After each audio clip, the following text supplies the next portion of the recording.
Ever wonder why what type of property you buy affects everything in the mortgage and the interest rates and the taxes you're paying? Well, you're not alone. Hi, my name is Kevin Brierton, Certified Mortgage Planning Specialist here with the Brierton team and Neil Home Loans. And today I'm going to go over a topic that's crucial for any homeowner or potential buyer to understand.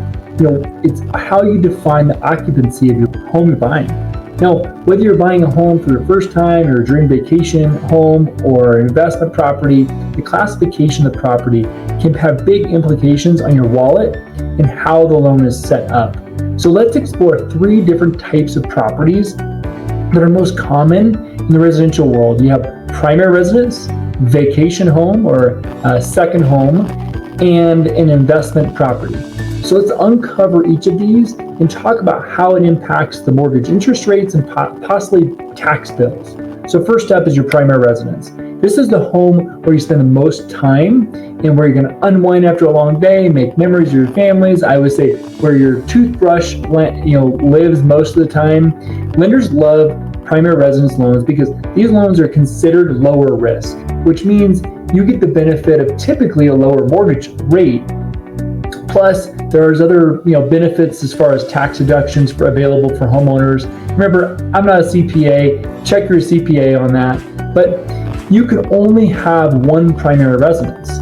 This is a very specific requirement to meet the property qualifying. To qualify for this, what you're going to have to do is typically live there most of the year. Is it convenient distance from your work? Does it make sense on a high level? And I also often get where people, try to say, well, I live at 2 houses. Well, it's wherever you're showing on your tax returns, right? Because you're generally going to show one primary residence on your tax returns. That's where you live at most of the year, 6 months or more, and designate on your tax returns your primary residence. Now, let's talk about vacation homes, also known as second homes. So dreaming of, beach house or mountain cabin, the second home can be a great escape, but financially it might be a little bit trickier. So you might need possibly a little bit higher credit scores. You might have to do a larger down payment. The interest rate might be slightly higher, but there's a lot of great facts here. If you rent out your house you can actually rent out the house for up to 2 weeks a year, and that income might be tax-free depending on how you set it up with your CPA. Again, check with your CPA. But you can rent it out for up to 2 weeks a year and still be a second home. However, there's rules where you want to make sure you can enjoy some of the deductions from this. So if you rent it out for longer periods of time, that actually might go into an investment property. So this is the gray area we've all been dealing with as lenders, professionals in the real estate world, is making sure we make the right determination of how this is set up. So there's a lot of second homes that also can be rented out. But when you designate it as a second home, it needs to be used as a second home for your primary use. And this is really important for your timeline and how long you'll be there. So talk to your lender about that and how you're planning on using it. I'm going to point out, even after closing, they can actually review loans on the secondary market. And recently I ran across a client, it wasn't a client of ours, but he reached out to us to see if he can get a refinance done, but was not able to get the refinance done because he actually had bought it as a primary and then flipped it to an investment home right away, never lived in there. That could be a big problem. It could be actually, they'll call the loan due. So basically you have to pay the loan right off right away or refinance. And in his case, he's gonna have to sell the property because he wasn't able to do either. So be very careful on how you set this up, and be very straightforward with your lender and real estate team. So finally, investment properties. These are properties where you can make a profit, hopefully a profit, right? Through rental income or maybe resale. Investing in real estate can be rewarding, but it also can be really complex when it comes to finances. So you probably need a little bit larger down payment, even larger than the second home. Figure 15 to 20% down. Be technically a little bit more risky in the eyes of a lender because you're not living in the house.